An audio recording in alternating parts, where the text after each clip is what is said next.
அச்சங்கோவில் அரசன் என்போம், ஆரியங்காவு ஐயன் என்போம், குலத்து புளை பாலன் என்போம், எரிமேலி ஸ்ரீதர்ம சாஸ்தாவென்போம், சொரிமுத்து ஐயனார் அப்பன் என்போம், ஜோதிச ரூபன் என்போம், மகர்ஷி மர்தன் என்போம், மணிகண்ட சுவாமி என்போம்,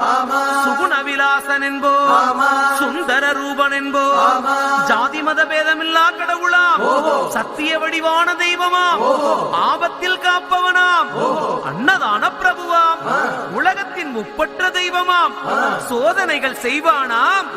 ஆனா கைவிட மாட்டானாம். அப்படிப்பட்ட சாமி ரொம்ப சிறுசையா, ஆனா சக்தி ரொம்ப